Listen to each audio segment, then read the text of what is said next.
예, 김대기 선생입니다.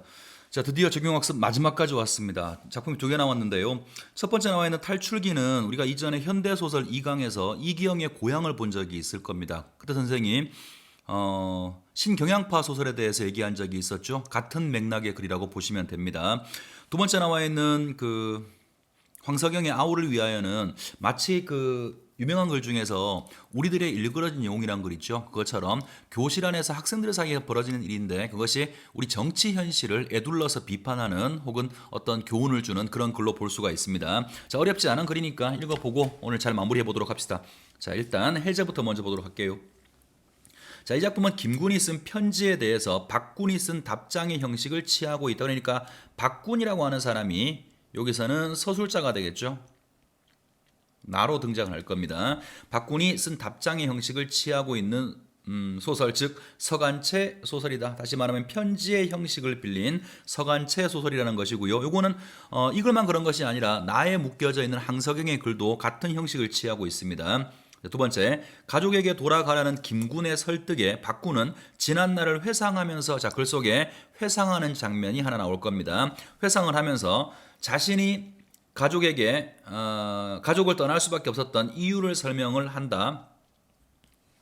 박군과 그의 가족이 겪은 고통은 곧 당시 식민지 조선의 우리 민족이 겪는 가난과 착취를 의미한다. 그렇다면 박군과 그의 가족이 상징하는 바가 있겠네요. 이 사람들은 어떤 계층을 대표하는 거냐면 식민지 조선, 신경향파 소설이 1920년 정도에 한참 쓰여졌던 글이니까 그 당시 식민지 조선의 우리 민족, 처참하고 가난하게 살아가는 우리 민족의 모습을 상징적으로 보여주는 인물로 박군의 가족이 등장을 합니다. 자, 이 소설은 박군이 아무리 노력해도 가난과 압제의 고통에서 벗어날 수가 없고 가족을 건사할 수 없는 절망과 분노를 편지의 형식으로 담아 전함으로써 독자가 박군의 내면을 생생하게 체험하고 공감하도록 한다. 자, 박군의 내면을 생생하게 체험하게 한다. 자, 서술자의 내면을 체험하게 하고 이걸 통해서 독자들은 거기에 대해서 공감을 할 수 있다. 지금 마지막에 난 이 두 가지가 결과적으로 서간체 소설의 특징이라고 볼 수 있겠네요. 일반적인 서간체 소설이 서술자의 어떤 심리를 잘 전달할 수가 있고요. 두 번째, 독자들한테 더 공감을 유도할 수 있다는 장점이 있습니다. 자, 본문 읽기 전에 한 가지를 얘기하고 가죠. 해제 제일 마지막 부분에 보시면 아무리 노력을 해도 가난과 압제에서 벗어날 수 없다라고 이야기를 했죠. 그죠? 그러니까 이글 속에 등장하는 서술자 박군의 기본적인 인식은 뭐냐면 우리 사회가 내가 가난해, 우리 가족이 살기 힘들어, 그것이 나의 능력 때문이 아니라는 거죠. 내가 열심히 일하지 않기 때문에 그런 것이 아니고 내가 능력이 없기 때문에 그런 것이 아니라 뭐 때문에 사회 구조적인 모순을 이야기하고 있는 겁니다. 이 글도 민중들이 고통받고 가난할 수밖에 없다라고 하는 것은 개인적인 원인에서 찾는 것이 아니라 사회 구조적인 모순에서 원인을 찾고 있는 그런 글로 볼 수가 있습니다. 자, 그러면 본문 내용 들어가서 볼 텐데요. 서두에 말씀드린 것처럼 별로 어려운 글은 아닙니다. 읽어보시면 무슨 말인지 금방 판단할 수 있는 글이에요. 자, 읽어보겠습니다. 자, 김군 수3차 편지는 반갑게 받았다. 그러니까 자, 요 글에서 김군이 청자가 되는 거죠. 청자가 되고 지금 수신자가 되겠네요. 편지 글이니까 정확히 말하면 수신자가 되는 것이고 지금 이 편지를 쓰고 있는 발신자는 박군이라는 사람입니다. 박군이 김군의 편지를 몇 번 받았다가 답장을 쓰는 형식으로 되어 있어요. 다시 보겠습니다. 김군 수3차 편지를 반갑게 받았다. 그러나 나는 한 번도 화답하지 못하였다. 한 번도 답장을 쓴 적이 없다. 물론 군의 충정에는 나도 감사를 드리지만 그 충정을 나는 받을 수가 없다. 자, 군의 충정이라고 그랬죠. 그죠? 군의 어떤 정성스러운 마음, 이게 뭔지는 뒤에 나올 겁니다. 거기에 대해서 나는 받을 수가 없다. 거절하고 있는 거죠. 자, 박군, 요거는 뭐냐면 지금부터 선생이 한 페이지 정도 묶을 텐데요. 이거는 이전에 김군이 박군한테, 이 글의 서술자인 박군한테 보냈던 편지의 내용을 인용하고 있는 겁니다. 김군이 박군한테 보냈던 편지의 내용을 박군이 지금 답장을 쓰면서 인용하는 부분을 읽게 되실 거예요. 자, 그러면 지금부터는 김군이 쓴 편지가 되는 거죠. 읽어보겠습니다. 박군, 나는 군의 탈가를 찬성할 수 없다. 자, 탈가라고 하는 건 말 그대로 집을 나간 거죠. 가족을 버리고 집을 나간 것을 찬성할 수가 없다. 음험한 이역은 여기서 간도를 얘기해요. 여기 지금 박군이 조선에서 살기가 어려워서 가족을 끌고 간도에 갔는데 거기서도 살기가 어려워서 지금 어떤 이유 때문에 박군은 집을 나가버린 겁니다. 거기에 대해서 김군이라는 사람이 편지를 적어서 네가 집을 나간 그 사실은 옳지 않다라고 지금 질책하는 내용이죠. 다시 봅니다. 박군 나는 군의 탈가를 찬성할 수가 없다. 음험한 이역에 늙은 어머니와 어린 처자를 버리고 나선 군의 행동을 나는 찬성할 수가 없다. 박군 돌아가라. 어서 집으로 돌아가라. 군의 부모와 처지가 이역 노두에서 방황하는 것을 나는 눈앞에 보는 것 같다. 그네들의 의지할 곳은 오직 군의 품밖에 없다. 군은 그네들을 구해야 할 것이다. 군은 군의 가정에서 동량이다. 동량이 뭐죠? 기둥이죠, 그죠? 너는 너의 가정에서 기둥이다. 동량 없는 집이 어디 있겠는가. 조그마한 고통으로 집을 버리고 나선다는 것이 의지가 굳다는 박군으로서는 너무 박약한 행동인 것이다. 군은 땡땡단에 몸을 던져서 땡선에 섰다라는 말을 일전 항군에게서 듣기는 했어. 자, 항군이라는 사람이 어떤 정보를 전달하는 정보 전달자가 되는 모양인데요. 박군이라는 사람이 지금 어디 들어가 있냐면 아까 서두에 말한 것처럼 이런 가난, 이런 비참한 현실을 이겨내기 위해서는 내 개인적인 노력으로는 쉽지가 않아. 그래서 연대를 위해서 어떤 사회적인 변혁을 위해서 독립단 집을 나와서 독립단이라고 하는 단체에 들어가 있거든요. 거기에 대해서 지금 김군이 편지를 적어서 가족을 버리고 그런 단에 들어갔다는 이야기를 항군한테 들었는데 옳지 못하다고 충고를 하고 있는 거죠. 자, 항군에게서 듣기는 하였으나 그렇다고 해도 나는 그것을 시인할 수 없다. 가족을 못 살리는 힘으로 어찌 사회를 건지랴. 자, 요거는 가족을 못 살리는 힘으로 사회를 건질 수가 없다. 이거는 김군의 가치관이죠.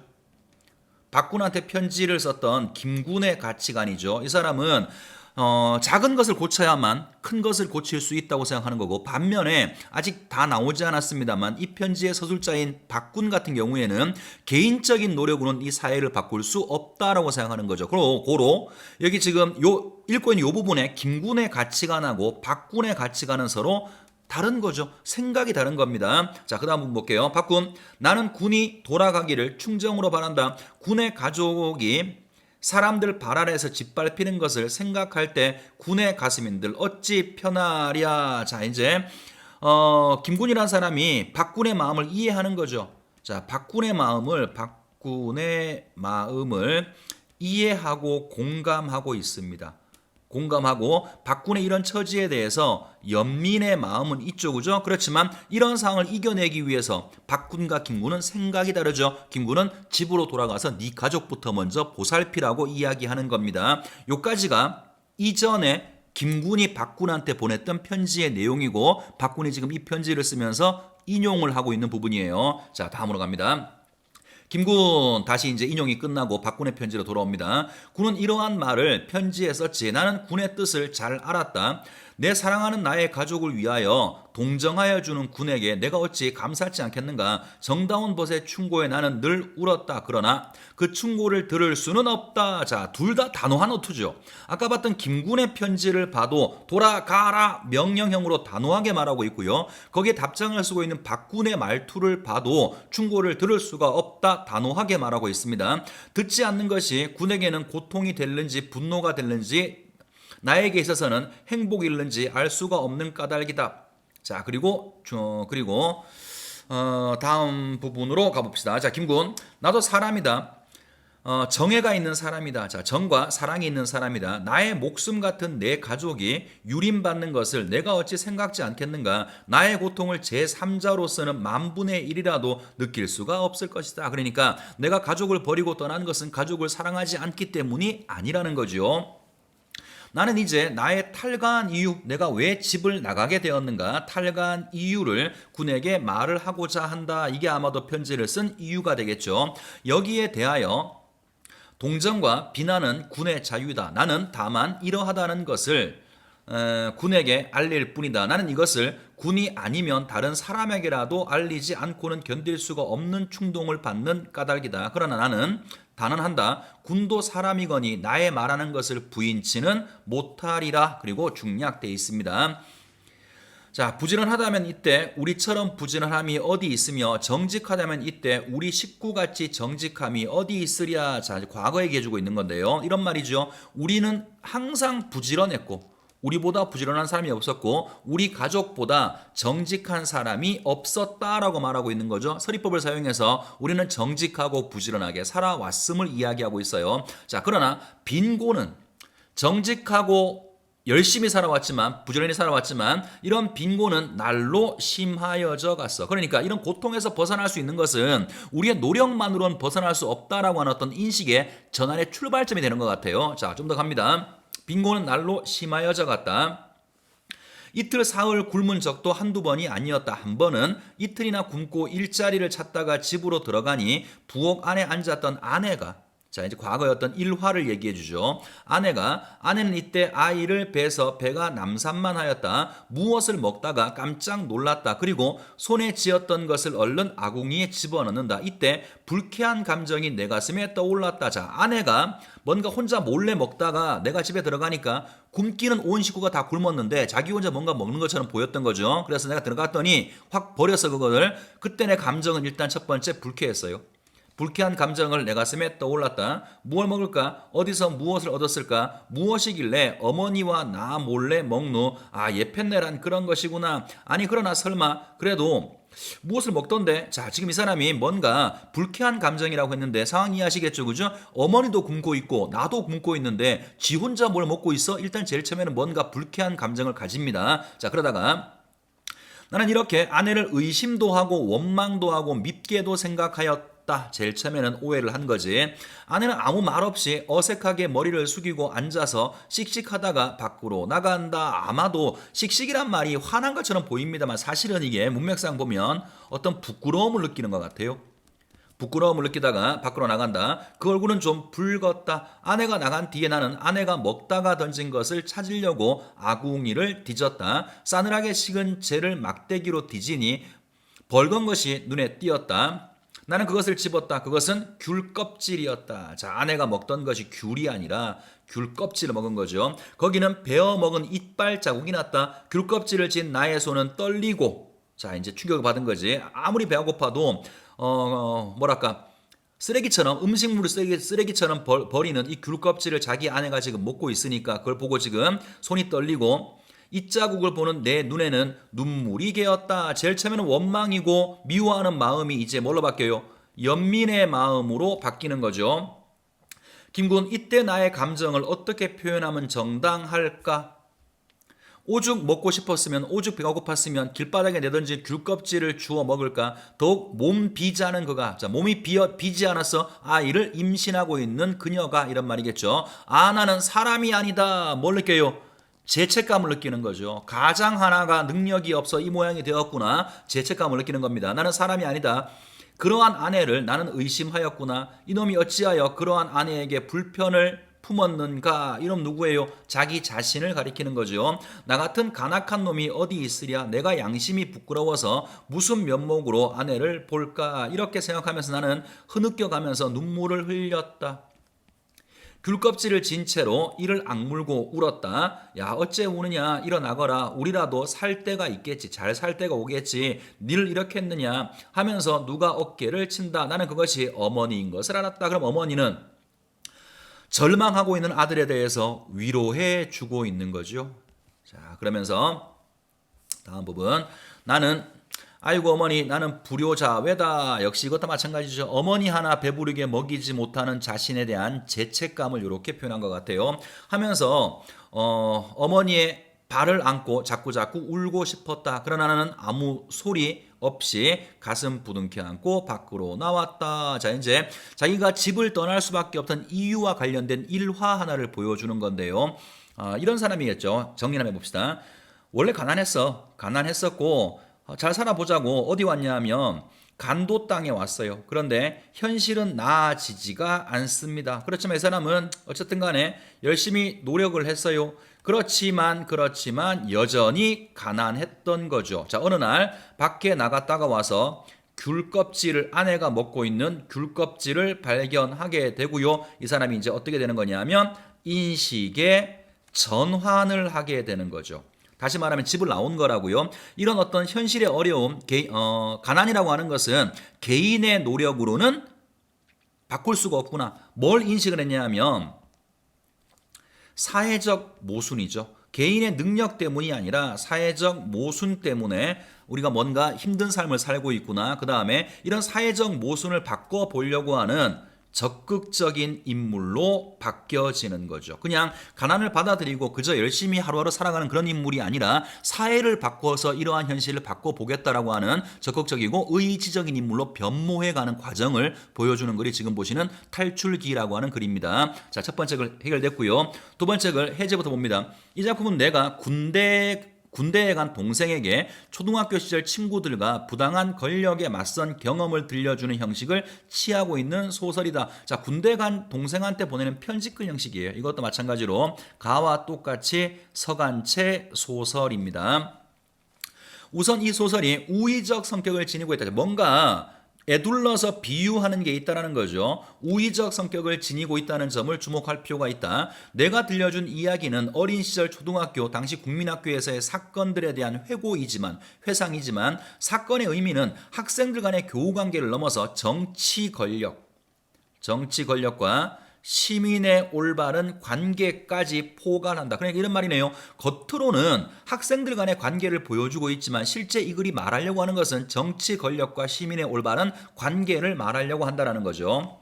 한편 이 소설이 편지의 형식을 취하는 나왔네요. 서간체 소설. 서간체 소설이라는 점도 주목해 볼 만하다. 편지는 자신의 내밀한 생각과 감정을 진정성 있게 수신자에게 전하는 양식이다. 나는 들려줄 이야기가 동생에게 도움이 되기를 바란다는 우정어린 말과 함께 편지를 시작하는데 이러한 편지 양식으로 인해서 수신자뿐 아니라 독자, 자, 이런 서간체 소설의 특징이죠. 독자도 나를 친근하게 느끼며 서술자를 더욱더 친근하게 느끼며 그의 말하기에 경청하게 된다. 다른 말로 고치면 독자들의 공감을 더 유도할 수 있다는 장점이 있다는 거죠. 아까 가에서 봤었던 이야기를 한 번 더 붙인다 그러면 이렇게 말할 수 있겠네. 서간체 소설은 서술자의 내면 심리를 더 잘 보여주고 독자로 하여금 공감력을 더 높일 수 있다가 서간체 소설의 일반적인 특징으로 볼 수 있을 것 같아요. 자, 그러면 지문 내용으로 갑니다. 별 내용은 아니에요.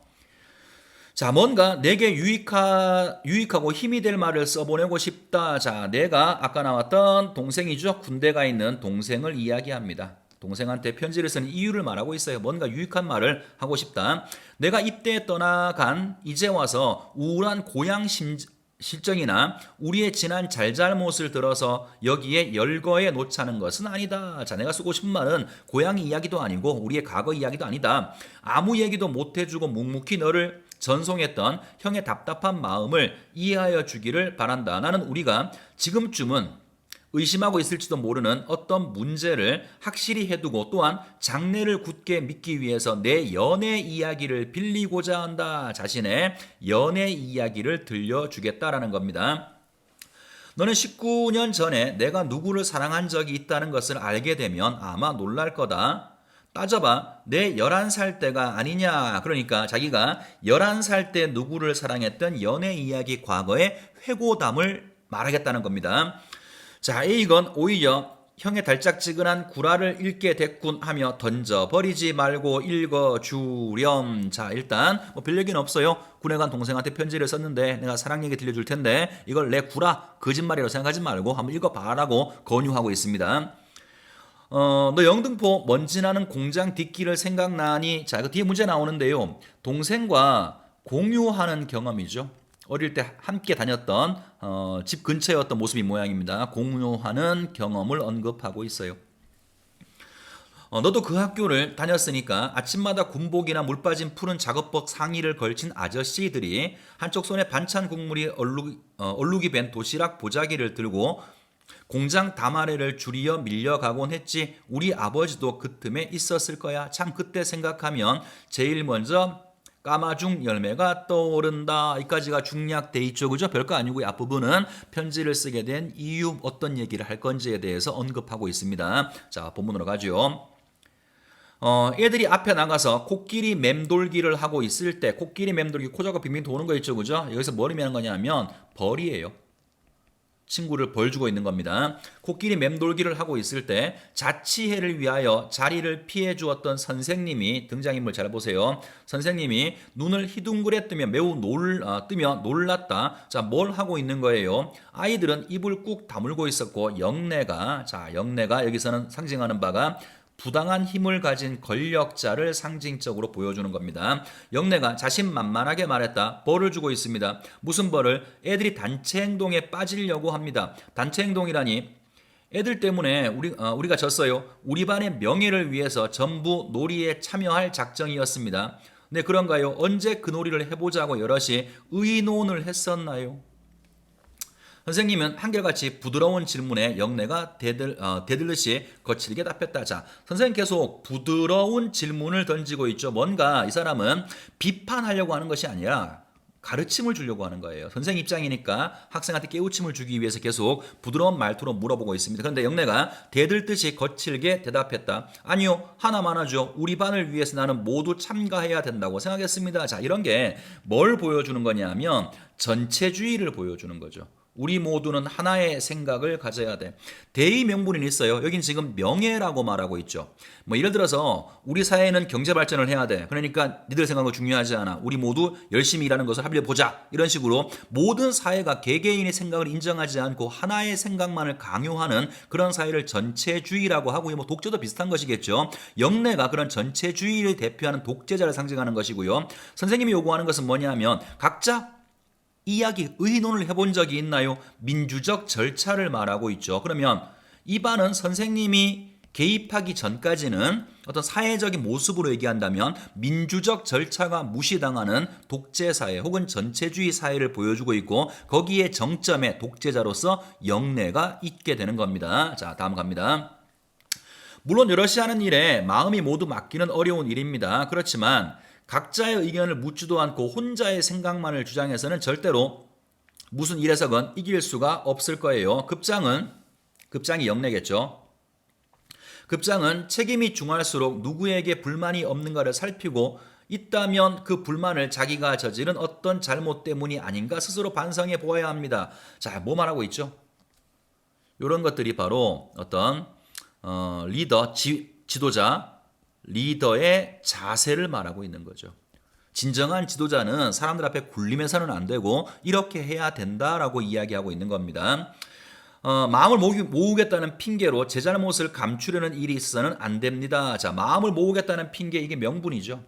이런 명분을 내세워서 자신의 잘못을 감추려고 해서는 안 됩니다. 계속 어떤 자세가 리더한테 필요한지, 지도자한테 필요한 자세를 선생님이 이야기해 주고 있습니다. 자, 그러나 자치의 때의 일로 영내와 종아, 자, 잠깐만요. 여기까지가 이제 자치의 때의 일이고요. 그 다음에 이제 시간이 좀 지난 모양입니다. 그러나 자치의 때의 일로 영내와 독재자를 상징하는 놈이고요. 종하, 그 다음에 은수, 그 얘들. 자, 얘들은 전부 어떤 애들이냐면 권력의 하수인, 권력의 기생해 먹는 권력의 하수인들로 볼 수가 있고요. 앞 얘기를 다 읽어보면 이게 옛날 이야기니까 같은 또래 애들이라기보다는 나이가 좀 많아서 학교를 늦게 들어온 애들이에요. 그래서 일단 얘들이 항상 반에서 굴림했는데 어쨌든 다시 봅시다. 영내와 종아, 은수 그 애들은 선생님을 점점 미워하게 되었고 자기네와 별로 나이 차이가 많지 않은 소녀라고 놀려보려고 했던 것이다. 그 애들은 병아리 선생님에 관한, 선생님이 좀 어리다고 해서 아마도 별명이 병아리 선생님 모양이죠. 병아리 선생님에 관한 음탕한 욕지거리를 짓거리거나 그이가 돌아서서 칠판에 글씨를 쓸 때 일어나서 쑥떡을 먹이며 이상스러운 몸짓을 하는 거였다. 쑥떡을 먹이는 거 뭔지 알아요? 선생님? 카메라를 켰으면 좀 보여주고 싶은데 보여줄 수는 없고 어쨌든 모욕하는 행동입니다. 선생 이제 이런 일이 있은 다음부터 선생을 계속해서 기회가 있을 때마다 모욕하는 세명 영내, 종아, 은수, 권력자 앤드 권력의 하수인들을 보여주는 거예요. 나는 이 공공연한 모욕에 의한 아이들의 수치심이 점차로 깊어 만연되어 가고 있었던 상태를 전혀 느끼지도 못했었다. 자, 이제 점점 아이들의 수치심, 아이들이 부끄러워하는 거죠. 자, 이건 아마도 문맥에 맞게 고치면 이런 것 같아요. 아이들은 그 상황에 대해서 분노하는 것 같아요. 분노하고 뭐를 수치스러워하냐면 아무런 행동하지 못하는 자신들 자신들의 모습에 대해서 수치심이 점점 커져가는 것을 나는 아직 잘 몰랐답니다. 자, 그 다음에 어느 산수 시간에 그러던 이제 어떤 사건이 벌어집니다. 어느 산수 시간에 뒷자리 아이로부터 4개로까지 작게 접은 종이 조각, 이런 거 수업 시간에 많이 하죠. 종이 조각이 건네왔으며 펴보고 나서 나는 드디어 더 이상 두려워해서는 안 된다고 결심했어. 그렇다면 이 종이 조각은 나의 태도의 변화를 가져오는 계기가 되겠네요. 지금까지는 두려움 때문에 순응하며 살았지만 이제 더 이상 이렇게 살면 안 되겠다. 태도 변화의 매개체가 되는 것이 종이 조각이 될 모양입니다. 자, 종이 조각에는 본 다음에 앞으로 돌릴 것 임종하라고 쓰여 있고 밑에다 그이가 누군데요? 병아리 선생님이죠. 선생님에 관한 욕설이 곁들여서 변소에서도 간혹 볼 수 있는 추잡한 그림이 그려져 있었다. 또 역시 선생님을 모욕하는 그런 그림이 그려져 있는 겁니다. 나는 그림을 책갈피에 끼워놓고 시간이 끝나기를 애가 달아서 기다렸다. 그러니까 보세요. 분명히 앞으로 돌리라고 했는데 힘있는 놈들의 말을 거부하기 시작한 거죠. 뭔가 저항하기 시작한 겁니다. 자, 그러면서 그동안 나는 별의별 무서운 공상에 시달렸다. 나는 얻어터진다. 머리가 깨어져 죽게 된다. 그이가 나를 업고 간다. 두려움이죠. 자, 힘있는 권력자한테 처음으로 저항한 다음에 일반 사람들이 느끼게 되는 두려움을 이렇게 표현한 것 같아요. 자, 그 다음 몇 날 몇 달을 끝없이 간다. 시간이 끝나고 선생님이 나가자마자 뒤에서 종아가 대견한 짓이라고 해냈다는 듯이 얘들아 그 쪽지 어디 갔는지 이쪽으로 다시 돌려라 하면서 떠들었다. 나는 벌떡 일어나 겁내지 않으려고 애쓰며 말했다. 내가 가졌다. 왜 정말 너 이따위 장난만 하기냐. 종아와 은수가 얼굴을 마주보더니 어이없다는 듯이 낄낄 웃어댔다. 그렇겠죠, 그죠? 항상 순진하게 말 잘 듣던 놈이 뭔가 반항을 하니까 어이가 없어진 거겠죠. 자, 그래. 네 깔치냐? 깔치는 여자친구를 굉장히 낮게 비속하게 부른 거예요. 그냥 네 여자친구의 정도로 이해합시다. 네 깔치냐? 구경했으면 고맙다고 그럴 것이 이 새끼가. 나도 지지 않고 말했다. 너희들 사과 안 하면 그냥 안 둔다. 그에게로 가서 종이 조각을 내밀어 주었다. 사과해. 너는 선생님을 욕보이 나쁜 놈이다. 그래, 병원의 선생님은 좋은 분이야 하고 석한이가 잇따라 말하는 소리가 들렸다. 자, 석한이 얘도 내 편이죠, 그죠? 내가 제일 처음에 저항을 했고요. 나와 똑같이 순응하고 뭔가 권력 앞에 한 번도 저항하지 못했던 석한이라는 친구도 나의 저항을 도와주기 시작하는 거죠. 서서히 이제 개인의 어떤 저항이 연대감으로 확대해가는 과정을 보여주는 것 같아요. 자, 기회가 된다면 김수영이라는 분이 쓴 시 중에서 폭포라는 시를 좀 봐두시면 좋겠습니다. 이것도 마찬가지로 폭포가 고든 소리를 내면 고든 소리는 소리를 부르는 연대 과정이 나오거든요. 비슷한 구조인 것 같아요. 자, 다음으로 갑니다. 자, 이걸 네 손으로 찢어버려. 이 새끼가 맞아 볼래? 자, 이제 위협하는 거죠. 힘으로 위협합니다. 종아가 내 멱살을 앞뒤로 흔들다가 바닥에 쓰러뜨렸다. 은수와 영내가 밟아 외치는 소리도 들렸다. 아이들은 뒤로 한꺼번에 몰려들어 제각기 떠들었다. 너희들이 잘못이다. 자, 아이들이 도와주고 있죠, 그죠? 그래서 이제 연대의식이 생기기 시작하는 겁니다. 너희들이 잘못했다. 우리는 병아리 선생님을 좋아한다. 그분은 훌륭하신 사람이야. 기가 죽어 지내던 장판서기가 종아를 내게서 떼어 밀치면서 조금 힘쓰는 친구 같아요. 장판서기가 종아를 내게서 떼어 밀치면서 말했다. 애들 때리면 재미없다. 은수와 종아는 아직도 영내의 행동을 기다리면서 시큰거렸다. 아이들이 사방에서 한마디씩 했다. 학급비를 걷어다 우리한테 알리지도 않고 마음대로 쓴 것은 잘못이다. 요전에 동료리를 때린 것도 잘못이다 생각한다. 자, 서서히 이제 지난 시간 동안의 잘못들이 계속 나오기 시작하네요. 한 번도 자치해서 물어보지도 않고 혼자 맘대로 한 건 더욱더 잘못이다. 영내는 자기가 반아이들에게서 완전히 고립되어 있다는 것을 알았는지. 자, 이제 독재를 상징하는 영내가 서서히 자신의 위치를 이제 확인하기 시작합니다. 고립되어 있다는 것을 알았는지 얼굴이 샛노랗게 질려 있었다. 겁먹기 시작하는 거죠. 너희들 반장에게 1억이냐? 너는 반장 자격이 없어. 그만둬라. 나는 종아와 종이 쪽지를 내밀었다. 종아가 어떻게 했으면 좋겠냐는 듯이 영내를 바라봤다. 그애는 의외로 나약해진 목소리로 자 민중들의 저항 앞에 힘이 없어진 독재자의 모습을 얘기하는 거죠. 나약해진 목소리로 중얼거렸다. 찢어 임마. 종아가 그걸 찢었다. 나는 그것으로 충분하지 않다고 생각했다. 내게 사과 안 할 테냐? 아이들이 거칠어지고 있었다. 그래 사과해란 말이야. 자식들아 사과 안 하면 몰매를 놓아서 쫓아내라. 종아가 아주 비굴하게 들릴까 말까한 음성으로 말했다. 미안하다. 우리는 모두가 그 애들이 너무나도 초라하게 풀이 죽은 걸 보고 어리둥절해질 지경이었다. 나의 들끓던 수치심은 그때 꽉 몰려있던 오줌이 방광을 비집어 쏟아나올 때처럼 외부로 터져나갔고 가벼운 몸소리로 흠칫 느꼈던 것이다. 자, 초등학교 교과서에 나올 만한 글이죠, 그죠? 어려운 글이 아닙니다. 자, 일단 이렇게 정리할 수 있겠네요. 영내로 상징되는 부당한 권력이죠. 부당한 권력 앞에 억압당하고 순종했던 인물들이 산수시간에 조기 쪽지를 계기로 연대하게 되는 거죠. 각성하고 연대하게 되는 겁니다. 민중의 연대를 통해서 결과적으로 부조리한 현실을 극복해낼 수 있었다. 이걸 보여주는 글입니다. 자, 지문 굉장히 길었고요. 문제는 좀 빨리 풀어보도록 하겠습니다. 자, 1번 문제부터 풀어볼게요. 자, 1번. 가와 나에 대한 설명이다. 적절한 것을 골라봐라. 1번. 가는 내가 김군과 박군이라는 두 사람에게 보내는 편지 웃기시네. 박군이 김군한테 보내는 편지죠. 1번 틀렸고요. 자, 2번. 가에서 김군이 편지를 쓴 이유는 박군의 편지에서 제기한 탈가의 문제를 해명하기 위해 자, 집을 나간 거의 문제. 내가 왜 집을 나갔는가? 탈가의 문제를 해명하는 것은 김군이 편지를 쓴 이유가 아니라 박군이 김군한테 답장을 쓴 이유죠. 내가 왜 집을 나가게 되었는지 써주겠다 이런 거니까. 자, 3번. 나는 입대로 집을 떠난 내가 동생이 보낸 이거 뭔 소리야?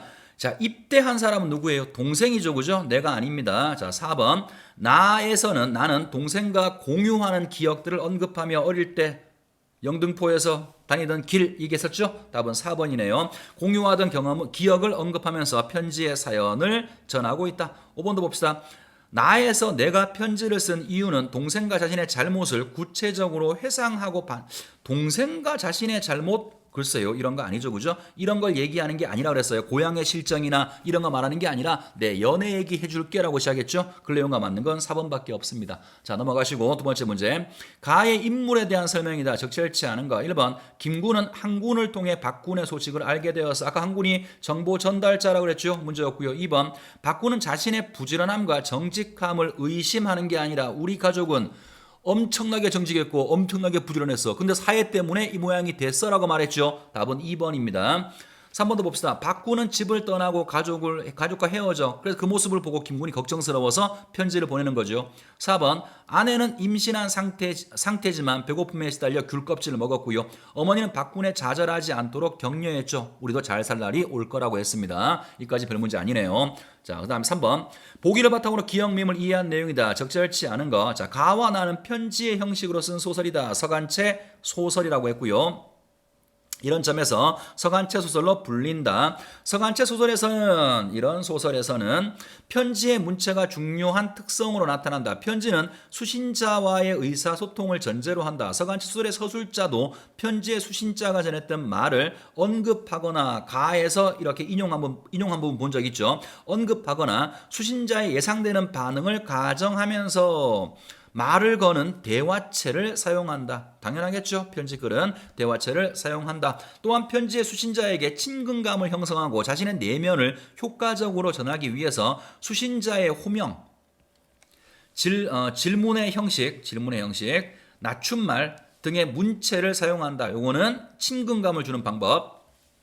한편 서간체 소설에서 서술자는 과거의 사건에 대해 말할 뿐 아니라 편지를 쓰는 이유나 편지를 쓰고 있는 상황에 대하여 언급하기도 한다. 이 경우에 서술자의 문장은 현재 시제로 나타난다. 자, 현재 시제가 나올 때는 편지를 쓰는 이유를 말하거나 아니면 편지를 쓰고 있는 상황을 얘기할 때는 현재형으로 나타난다는 거죠. 그러면 여기 지금 보면 보기에서는 세 가지 정보를 주고 있죠. 서간체 소설에서 나오게 되는 문체상의 특징을 세 개 말하고 있는데 첫 번째가 대화체가 나온다. 두 번째는 친근함을 주기 위해서 이런 방식을 쓴다. 세 번째 현재형은 이런 이유 때문에 쓴다라는 겁니다. 답을 찾아봅시다. 1번 기억. 수신자의 행동 변화를 촉구하기 위해서 수신자의 심정을 추측하며 묻고 있다. 군의 가족이 사람들 발을에 짓밟히는 것을 생각할 때 군의 가슴은 어찌 편하랴. 자, 이거 지금 김군이 박군한테 이전에 썼던 편지의 내용이었죠. 그죠? 그래서 김군이 수신자인 박군의 심정을 너도 마음이 아플 거다. 추측하면서 이야기를 전개하는 거 문제 없습니다. 자, 2번. 수신자에게 편지를 쓰는 이유를 현재 시제로 밝히고 있다. 나는 다만 이러하다는 것을 군에게 알릴 뿐이다. 뿐이었다가 아니라 뿐이다. 현재 시제 맞죠? 자, 그다음 3번. 수신자를 호명하고 질문의 형식을 취하면서 일단 호명을 하고 그다음에 질문의 형식을 취하면서 상황에 대한 자신의 내면을 드러내고 있어. 김군 호명. 이때 나의 감정은 어떻게 표현하면 적당할까? 의문의 형식. 문제 없습니다. 자, 4번 갑니다. 리얼 사연에 대한 수신자의 반응을 예상하면서 편지 읽기를 친근하게 권하고 있다. A 이건 오히려 형의 달짝지근한 구라를 읽게 됐군. 여기까지가 수신자의 예상되는 반응이죠. 하며 던져버리지 말고 읽기를 권하고 있다. 문제 없네요. 답은 그럼 5번이겠네요. 자, 미음 편지를 쓰고 있는 상황을 생생하게 전달하기 위해 상황을 전달하기 위해 현재 시제를 사용하고 있다. 미음 봅시다. 나는 어저 터진다. 머리가 뭐뭐한다. 이거는 편지 쓰는 상황이 아니죠. 이미 미음 자체는 편지를 쓰고 있는 상황이 아니라 과거의 어떤 기억 속의 한 장면을 이야기하고 있는 거죠. 편지를 쓰고 있는 상황이 아니기 때문에 현재 시제는 쓰고 있지만 5번은 잘못 설명을 한 겁니다. 답은 5번이고요. 자, 넘어가시고 4번 문제로 갑니다.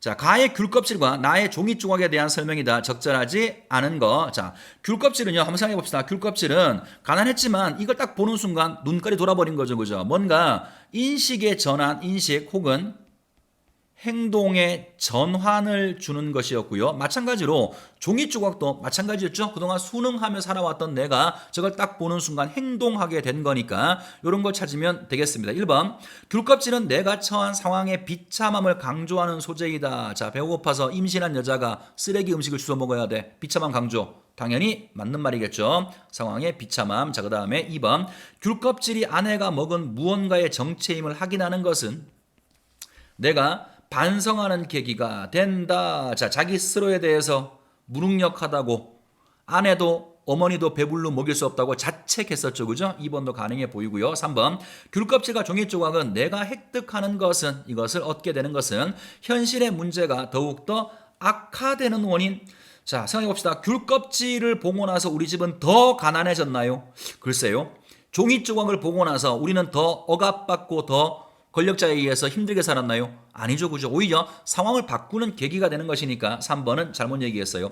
4번 종이 조각은 내가 결단을 내리는 계기가 된다. 오케이. 5번 종이 조각은 선생님에 대한 그 애들의 부정적 태도가 구체화된다. 자, 그 애들의 부정적인 태도가 종이 조각이 어떤 글이 됐던 그림이 됐던 시각화되어서 구체화된 게 맞겠죠. 답은 3번입니다. 자, 마지막 문제로 갑니다. 5번 보기를 참고해서 A1을 이해했다. 적절치 않은 거. 자, 아우를 위하여는 학교를 모티브로 한 소설이다. 학교는 교실 운동장이라는 공간, 교생,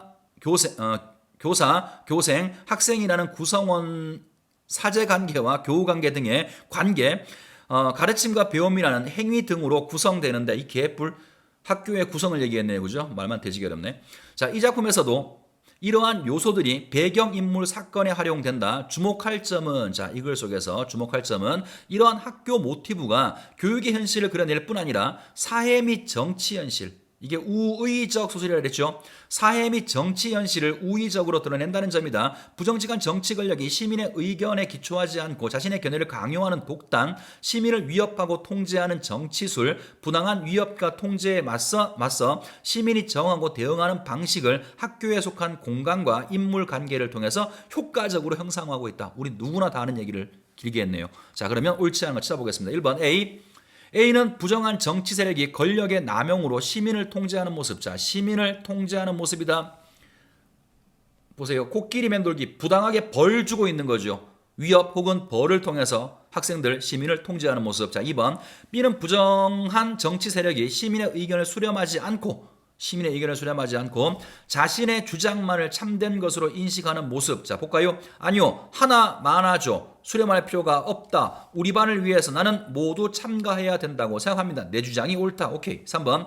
C는 부정한 정치 세력이 시민의 저항을 폭력으로 진압하고자 하는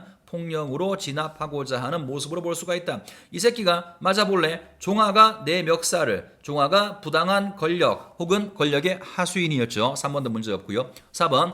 D는 부정한 정치 세력에 맞서기 위해서 시민들이 함께 저항하는 모습. 자, 함께 저항, 연대하는 모습이다.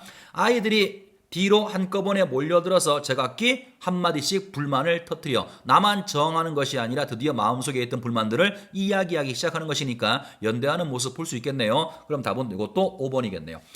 자, A는 E인가요? 자, E는 부정한 정치 세력의 위협에 대해서 시민들이 낙담하는 모습이다. 낙담한다고요? 자, 볼까요?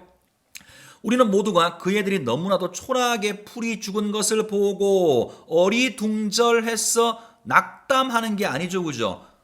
자, 권력을 가졌던 놈들이 우리의 저항 앞에 무너지는 모습을 보고 놀라움을 보여주는 거지. 자신들의 힘, 민중의 힘을 확인한 이후에 느끼는 놀라움을 표현한 것이니까 답은 5번으로 볼 수 있겠습니다. 자, 이렇게 해서 적용학습을 모두 다 끝냈습니다, 여러분들. 수능 특강에 이거 말고도 앞에 그 개념학습이 있고요. 뒤쪽에 실전학습이 있죠. 모의고사 같은 것들. 그래서 선생님이 일단 적용학습을 끝냈으니까 다시 앞으로 한번 돌아가 볼 생각입니다. 앞으로 돌아가서 다음 시간부터는 개념학습에 있는 것들을 또 한번 설명을 드릴 거예요. 뭐 재수생들이야 그냥 한번 보고 말 부분이지만 재학생들은 그 부분이 내신 시험에서 언급되기도 하죠. 이제 곧 중간고사가 다가올 텐데 그래서 일단은 앞부분을 좀 먼저 한번 정리해 드릴 거고요. 오래 걸리지 않을 것 같아요. 그거 정리가 끝나고 나면 뒷부분의 실전까지 해서 수능 특강을 마무리하도록 하겠습니다. 자, 고생 많았습니다.